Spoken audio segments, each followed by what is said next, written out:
Good morning student. आपण इयत्ता 8वीचं बल आणि दाब हे प्रकरण पाहतोय. बल आणि दाब हे प्रकरण पाहताना आपण मागच्या लेक्चरमध्ये बल आणि दाबाविषयीचे विविध प्रकारचे प्रयोग बघितले आपण, आणि बल आणि दाब ही संकल्पना पण बघितली. आता आपल्याला वातावरणीय दाब बघायचा आहे. वातावरणीय दाब. वातावरणीय दाब म्हणजे तुम्हा सगळ्यांना ठाऊक आहे की पृथ्वीवर सर्व बाजूंनी हवेचं आवरण असतं, आणि या आवरणालाच आपण वातावरण म्हणतो. हे आपण इयत्ता 5वीमध्ये शिकलायत. पृथ्वीच्या पृष्ठभागापासून जर आपण 16 किलोमीटर उंचीपर्यंत वरती गेलो तर त्या ठिकाणी आपल्याला वातावरण दिसतं, वातावरण जाणवतं. यापुढेही सुमारे 400 किलोमीटरपर्यंत ते हळूहळू काय होत जातं, विरल होत जातं. आणि हवेमुळे निर्माण झालेला जो दाब असतो त्याला वातावरणीय दाब असं म्हटलं जातं. समजा आपण अशी कल्पना केली की एकक क्षेत्रफळाचं पृथ्वीच्या पृष्ठभागावर लांबच लांब असा पोकळ एक दंडगोल उभा आहे, आणि त्याच्यामध्ये हवा आहे. माहिती तुम्हाला, फॉर एक्झाम्पल ही बॉटल आहे, थोडी दंडगोल आकाराचीच बॉटल आहे, आणि या बाटलीमध्ये आपण जर बघितलं तर हिच्यामध्ये हवा आहे. हे तुम्हा सगळ्यांना ठाऊक आहे, कारण हवा ही जागा व्यापत असते. हे आपण इयत्ता 5वीमध्ये आणि 6वीमध्ये शिकलो. तर या ठिकाणी हवा आहे, आणि हवेचं वजन हे पृथ्वीच्या दिशेने लावलेलं, हवेचं वजन म्हणजे पृथ्वीच्या दिशेने लावलेलं बल. याचं एक्झाम्पल म्हणजे तुम्हा सगळ्यांना ठाऊक आहे की हवेचा दाब म्हणजेच वजन आणि पृष्ठभागाचं क्षेत्रफळ यांचं गुणोत्तर असतं. बघा की वातावरणीय दाब म्हणजे काय, की हवेमुळे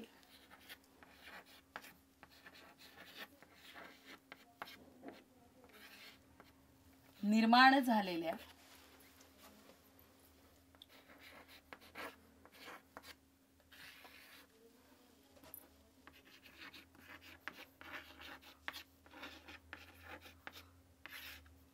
दाबास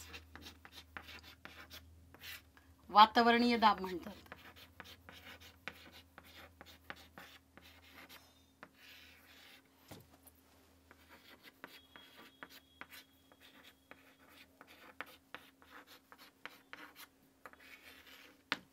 बरोबर.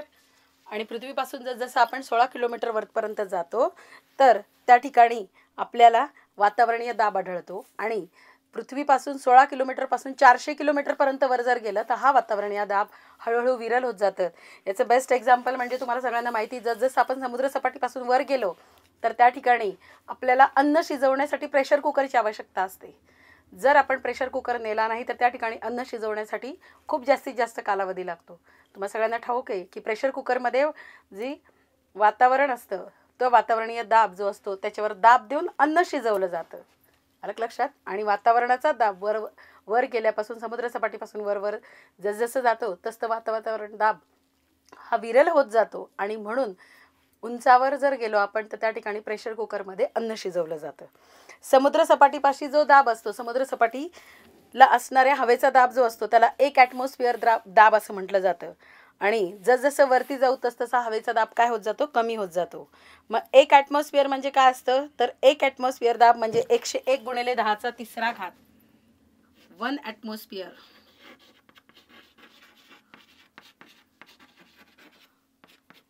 इज इक्वल टू 101 इंटू 101 गुणिले 10⁻³ पास्कल.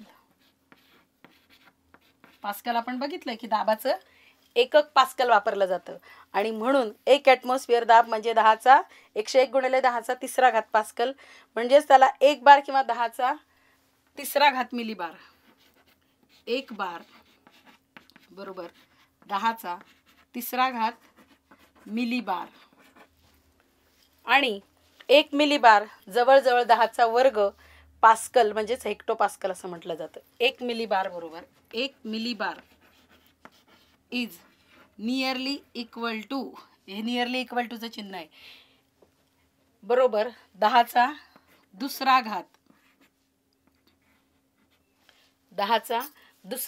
पास्कल, किंवा त्यालाच हेक्टोपास्कल म्हणतात.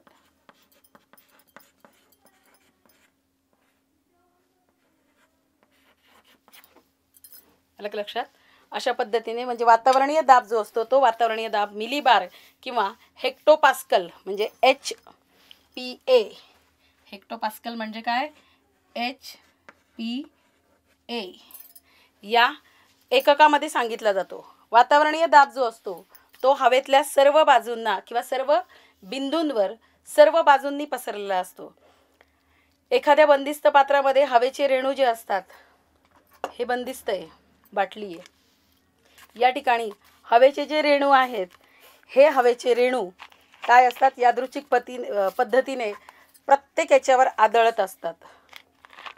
या आंतरक्रियेच्या बाजूंवर जो दाब तयार होतो आणि बलामुळे हा दाब तयार होत असतो. आपल्या शरीरामधल्या ज्या पोकळ्या असतात, आपण शिकलो की आपलं शरीर हे पेशींनी बनलेलं आहे आणि पेशीमध्ये अनेक पोकळ्या असतात. आपण शिकलोत वनस्पती पेशी, प्राणी पेशींमध्ये पोकळ्या असतात, बरोबर? ह्या ज्या पोकळ्या असतात, लयकारिका ज्या असतात त्या पोकळ असतात आणि शरीरातील पोकळ्यांमध्ये हवा असते. आपल्या रक्तवाहिन्यांमध्ये रक्त असतं आणि त्यातला जो दाब असतो तो दाबसुद्धा आपल्या वातावरणीय दाबा इतका असतो आणि म्हणून आपलं शरीर जे आहे ते शरीर वातावरणीय दाबाचा आपल्या शरीरावर परिणाम होत नाही आणि आपण पाणी आणि वातावरण दाबामुळे चिरडले जाऊ शकत नाहीत. वातावरणाचा दाब आपल्या शरीराच्या दाबामुळे काय होत असतो? संतुलित होत असतो. पृथ्वीच्या वातावरणाचा जो दाब असतो तो समुद्र सपाटीपासून उंचीप्रमाणे बदलतो. हे जर आपण बघितलं तर मी तुम्हाला मगाशी सांगितल्याप्रमाणे की उंचावर जर गेलात तर त्या ठिकाणी तुम्हाला काय करावं लागतं? अन्न शिजवण्यासाठी प्रेशर कुकरचा वापर करावा लागतो. लक्षात? आता समजा ही बॉटल आहे, ही बॉटल मी काय केली? हलकी बाटली घेऊन तिचं झाकण जे आहे ते घट्ट बसवलं आणि ती जर बॉटल आपण पाण्यात टाकली, त्या बॉटलच्या ऐवजी मी समजा हा चेंडू आहे, दिसतोय सगळ्यांना पांढऱ्या रंगाचा, आणि तो चेंडू जर मी पाण्यात टाकला तर काय होतं? तो पाण्यावर तरंगतो, बरोबर? आणि पाण्यावर तरंगताना लक्षात येतं. या उलट जर मी परवा प्रयोग तुम्हाला दाखवला की या चेंडूमध्ये जर मी पाणी भरलं होतं, प्रयोगामध्ये दाखवलं होतं तुम्हाला की पाणी भरल्यानंतर तो चेंडू पाण्यामध्ये काय होतो? बुडतो. म्हणजेच काय की वजन जर असेल त्या चेंडूमध्ये, पाण्याच्या वजनाच्या मानाने रिकामा चेंडू जो असेल त्यात, कारण जर आपण ही बॉटल पाण्यामध्ये जर बुडवली तर काय होते? समजा दगड आहे, हा दगड जर मी हा दगड आहे, दिसतंय सगळ्यांना? हा दगड जर मी पाण्यात टाकला तो पाण्यात बुडल, पण हा चेंडू जो आहे तो चेंडू पाण्यावर काय होईल? तरंगेल. कारण याच्यामध्ये काय आहे? द्रव नाही आहे, बरोबर? याच्यामध्ये हवा भरलेली आहे. हवेची पोकळी जशी असते त्या पद्धतीने याच्यामध्ये फक्त हवा आहे, बरोबर? आणि हा दगड जो आहे हा दगड स्थायीरूप पदार्थ आहे आणि त्याच्यामध्ये काय झालेलं आहे? त्या दगडाला वजन प्राप्त झालं आहे आणि तो दगड ज्यावेळेला आपण पाण्यात टाकला त्यावेळेला तो पाण्यामध्ये बुडतो. हे आपण मागच्या प्रयोगामध्ये सुद्धा बघितलेलं आहे, बरोबर?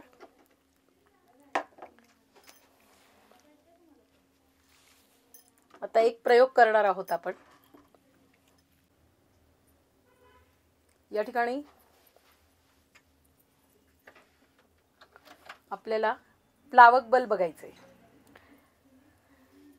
या ठिकाणी रिकामा चेंडू आहे, हा प्लास्टिकचा एक चेंडू आहे. तो पाण्यावर जर टाकला तर तुम्हा सगळ्यांना ठाऊक आहे की तो पाण्यावर काय होतो? तरंगतो, बरोबर? पाण्यावर आपल्याला रिकामा चेंडू तरंगताना दिसतो. पण या उलट जर मी या ठिकाणी एक बॉटल टाकली, ही पाण्याने भरलेली बॉटल आहे, ती बॉटल पाण्यामध्ये टाकल्यानंतर त्या ठिकाणी तुम्हाला दिसेल की ती पाण्यावर तरंगेल का? मी तुम्हाला परवा पण एक प्रयोग दाखवला होता. एक रिकामा बॉल आणि एक भरलेला बॉल दाखवला होता, चेंडू दाखवला होता. पाण्याच्या वजनाने मानाने रिकामा जर असेल बॉटल, ही रिकामी बॉटल, या रिकाम्या बाटलीचं वजन जे आहे ते नगण्य, म्हणून ती बॉटल एक पाण्यात वर तरंगते, रिकामी बॉटल. परंतु हिच्यामध्ये आपण अर्ध पाणी भरलं, लक्षात घ्या. या ठिकाणी अर्ध पाणी करूया आपण.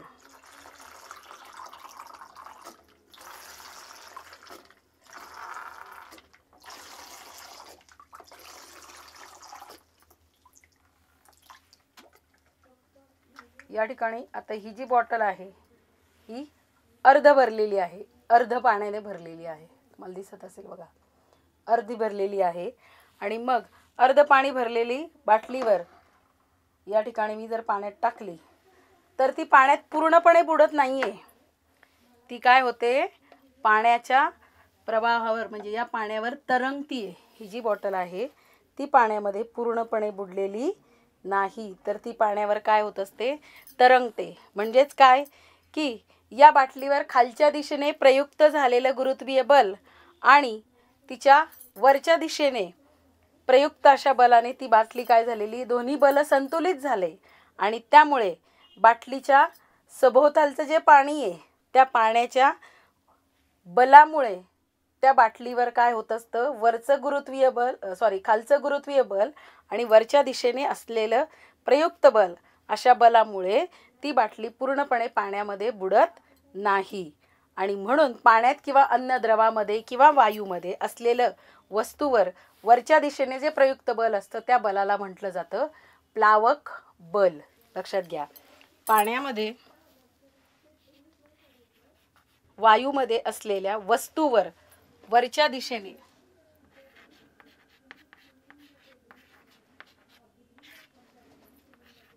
वरच्या दिशेने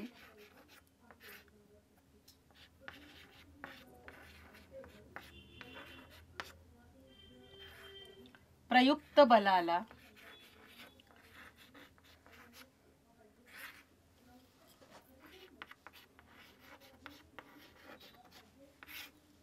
प्लावक बल असे म्हणतात.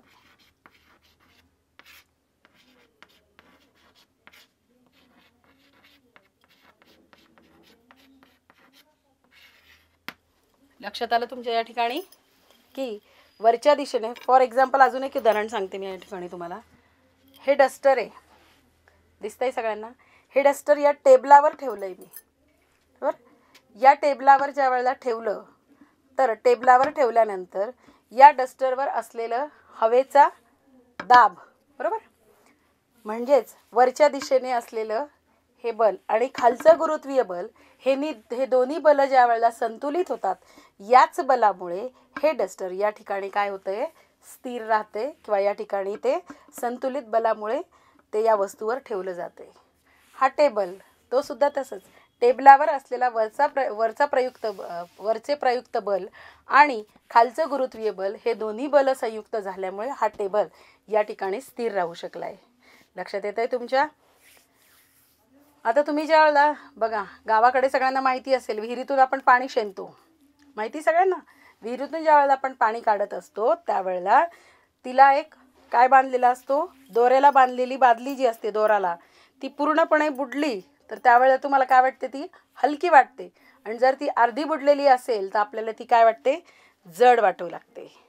कारण काय की प्लावक बल जे आहे ते प्लावक बल ज्या वेळेला पूर्ण वस्तू ज्या वेळेला पाण्यात किंवा अन्नद्रवामध्ये आपण बघितलं किंवा वायूत असणाऱ्या वस्तूवर वरच्या दिशेने जे प्रयुक्त बल असतं त्या प्रयुक्त बलाला काय म्हटलं जातं, प्लावक बल असं म्हटलं जातं. याचं एक्झाम्पल मी सांगितलं तुम्हाला. हा दगड आहे,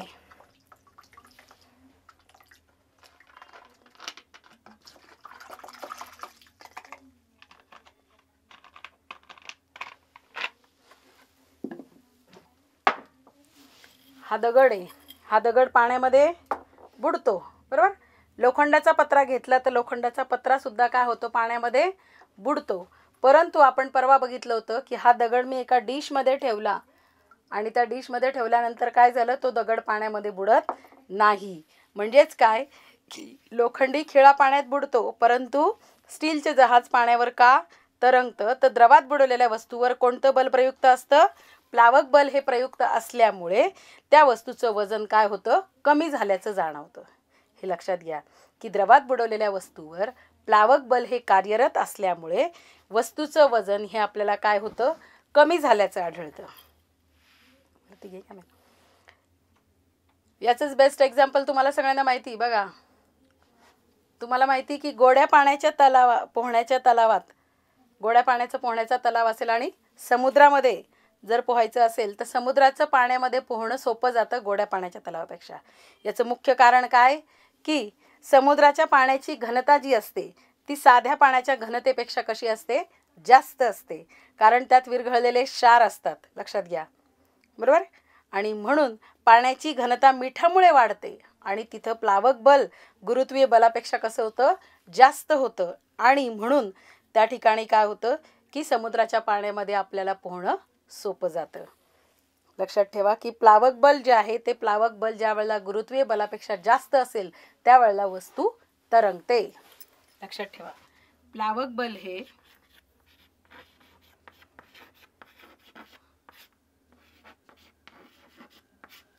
गुरुत्वीय बलापेक्षा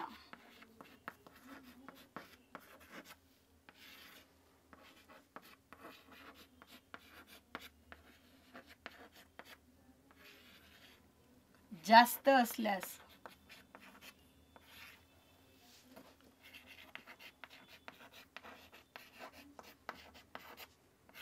वस्तू काय होते?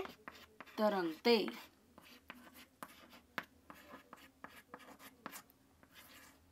मग समुद्राचं पाणी जे आहे त्या समुद्राच्या पाण्यामध्ये मिठामुळे त्या पाण्याची घनता वाढते आणि त्या ठिकाणी काय होतं? गुरुत्वीय बलापेक्षा प्लावक बल जास्त असल्यामुळे त्या ठिकाणी आपल्याला सहज पोहणं सोपं जातं. लक्षात ठेवा. म्हणजेच काय की वस्तूचं आकारमान जे आहे, प्लावक बल दोन मुख्य गोष्टींवर अवलंबून असतं. एक म्हणजे वस्तूचं आकारमान आणि दुसरं म्हणजे द्रव्याची घनता. वस्तूचं आकारमान, द्रवात बुडणाऱ्या वस्तूचं आकारमान जर जास्त असेल, द्रवात बुडणारी जी वस्तू असेल तिचं जर आकारमान जास्त असेल तर प्लावक बल कसं असेल? जास्त असेल. आणि जितकी घनता जास्त असेल तितकं प्लावक बल सुद्धा कसं असेल? जास्त असेल. ह्या दोन गोष्टी पण खूप महत्त्वाच्या आहेत की प्लावक बल जे आहे ते दोन गोष्टींवर अवलंबून असतं. एक म्हणजे वस्तूची घनता आणि दुसरं म्हणजे वस्तूचं आकारमान. वस्तूचे आकारमान आणि दुसरं म्हणजे द्रव्याची घनता. द्रव्याची म्हणण्यापेक्षा द्रवाची.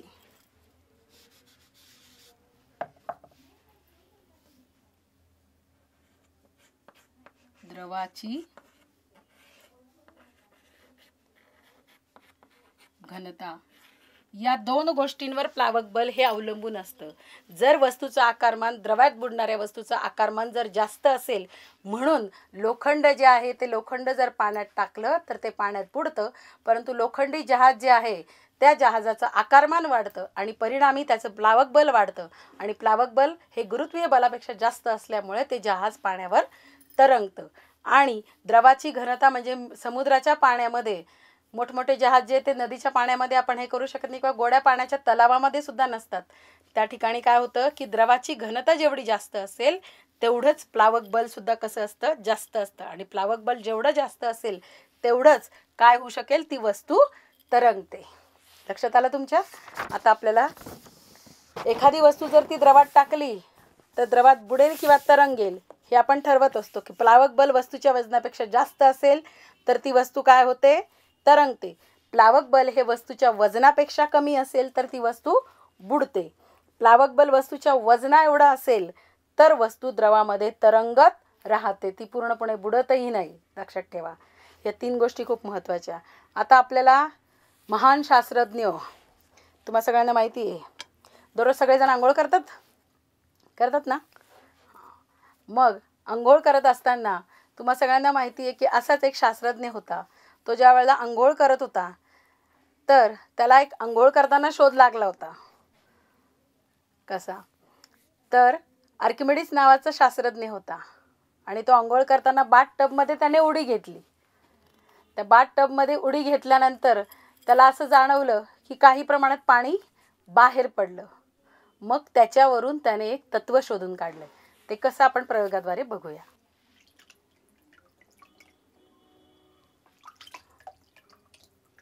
सगळ्यांनी हा प्रयोग घरी पण करून बघू शकतात तुम्ही. सध्या सुट्टीच आहे त्यामुळे प्रयोग आपण घरी करू शकतो. एक दगड घेतलाय मी, या ठिकाणी दिसत असेल बघा, हा दगड आहे. त्या दगडाला मी हा दोरा बांधलाय, दिसला. आणि त्याच्यानंतर या ठिकाणी एका मगमध्ये मी पाणी घेतलंय. पाण्याने पूर्ण गच्च भरलेला मग आहे आणि त्याच्यानंतर मी हा दगड जो आहे तो दगड पाण्यात सोडला.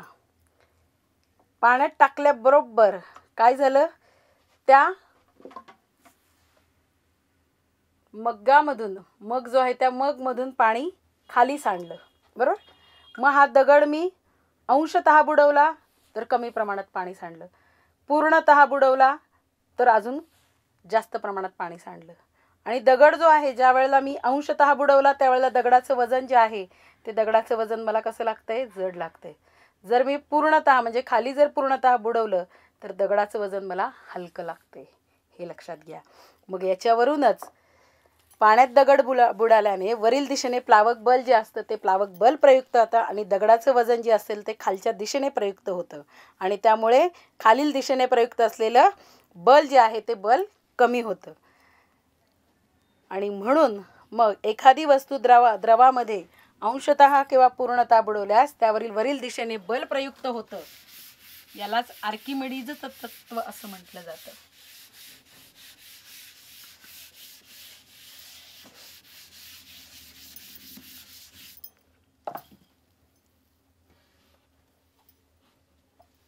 तर आपल्याला बघायचं आर्किमिडीजचे तत्व.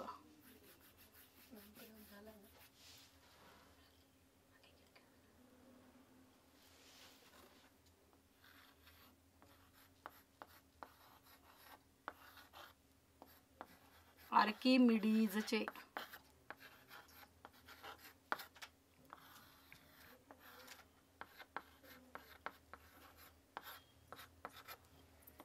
बघा, आर्किमिडीजचं तत्व काय की एखादी वस्तू द्रायूमध्ये अंशतः किंवा पूर्णतः बुडवल्यास त्यावरील वरील दिशेने बल प्रयुक्त होतं आणि हे बल त्या वस्तूने बाजूला सारलेल्या द्रायूच्या वजना इतकं असतं. याला आर्किमिडीजचं तत्व असं म्हटलं जातं.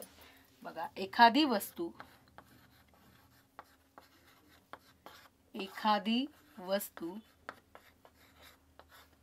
द्रायूमध्ये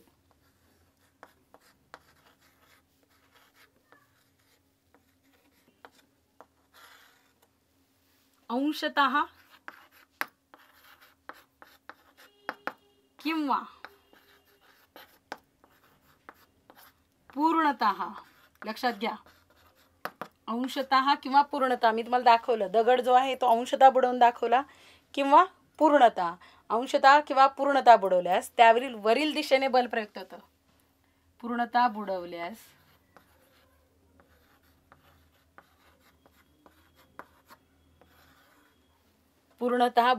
वरील दिशेने बल प्रयुक्त होतं.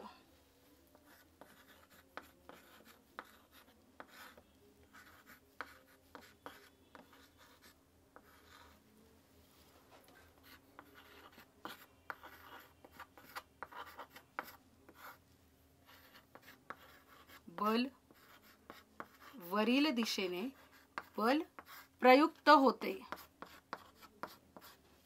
त्यावर वरील दिशेने बल प्रयुक्त होते आणि हे बल जे असतं ते केवढं असतं तर हे बल त्या वस्तूने बाजूला सारलेल्या द्रावकीच्या वजना इतके असते आणि हे बल त्या वस्तूने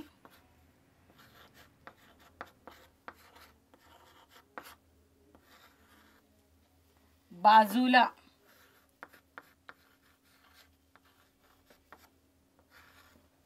सारलेल्या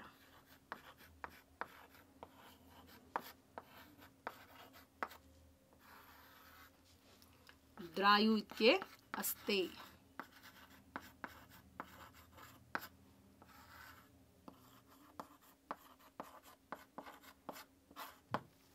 याचं बेस्ट एक्झाम्पल सांगते मी तुम्हाला. सध्या पावसाळ्याचे दिवस आहेत माहिती. म्हणजे आम्ही लहान असताना हे करायचो.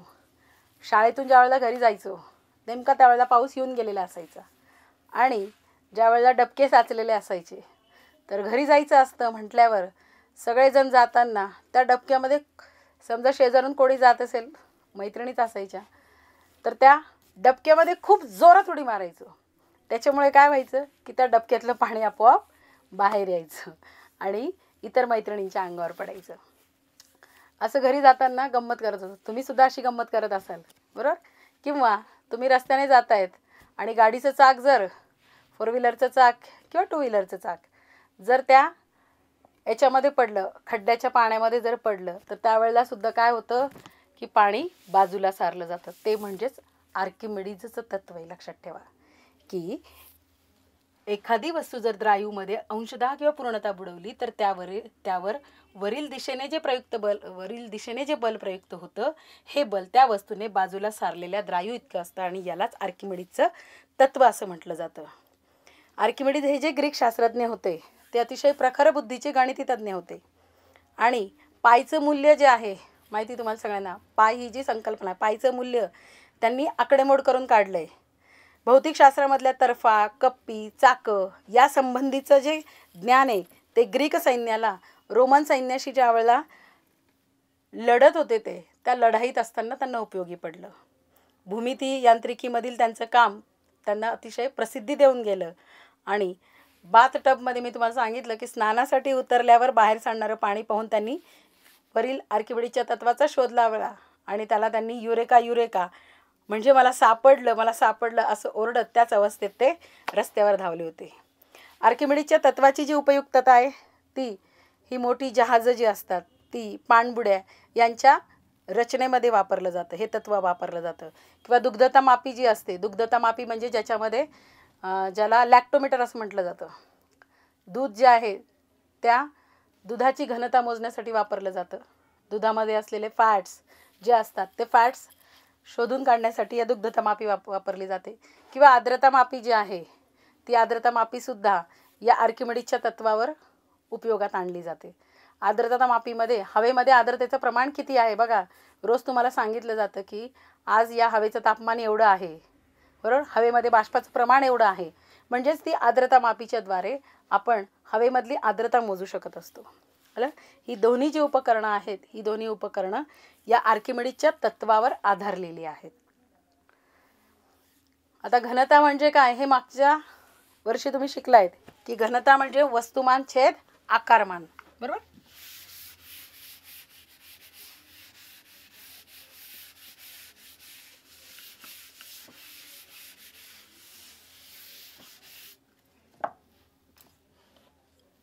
घनता म्हणजे वस्तुमान छेद आकारमान हे शिकलायत तुम्ही.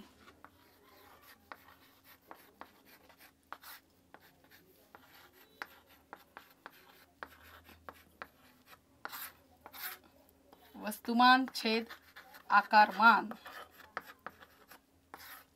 जर आकारमान जास्त असेल तर घनता काय होते, कमी होते. वस्तुमानापेक्षा आकारमान जर जास्त असेल तर घनता कमी आणि वस्तुमान हे जास्त असेल आकारमानापेक्षा तर घनता जास्त. आणि घनतेचं जे एकक आहे ते घनतेचं एकक SI पद्धतीमध्ये किलोग्राम मीटर क्यूब. लक्षात घ्या, घनतेचं एकक काय आहे, किलोग्राम पर मीटर क्यूब. हे घनतेचं SI पद्धतीतलं एकक आहे. आणि ज्या वेळेला पदार्थाची शुद्धता ठरवली जाते त्यावेळेला घनता हा गुणधर्म उपयोगी ठरतो. बघा तुम्हाला माहिती, पदार्थाची शुद्धता म्हणजे सोन्याची शुद्धता तपासली जाते. 22 कॅरेट, 24 कॅरेट, 18 कॅरेट हे जे आहे हे सुद्धा या घनतेवरून ठरवलं जातं. लक्षात घ्या. आणि पदार्थाची सापेक्ष घनता जी असते ती पाण्याच्या घनतेच्या तुलनेने व्यक्त केली जाते. सापेक्ष घनता म्हणजे काय की पदार्थाची एक प्रमाण घनता जी असते तिला सापेक्ष घनता असं म्हटलं जातं. मग पाण्याची जी घनता आहे ती पाण्याची घनता आणि पदार्थाची घनता यांचं कंपॅरिझन करून म्हणजे त्यांची तुलना करून एखाद्या राशीचं गुणोत्तर हे प्रमाण असल्याने त्याला एकक नाही. लक्षात घ्या, सापेक्ष घनता जी आहे ती सापेक्ष घनता म्हणजे पदार्थाची घनता भागिले पाण्याची घनता. सापेक्ष घनता.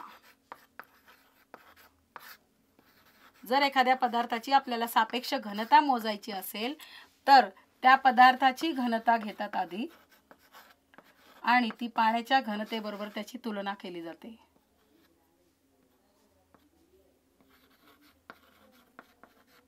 पदार्थाची घनता छेद पाण्याची घनता.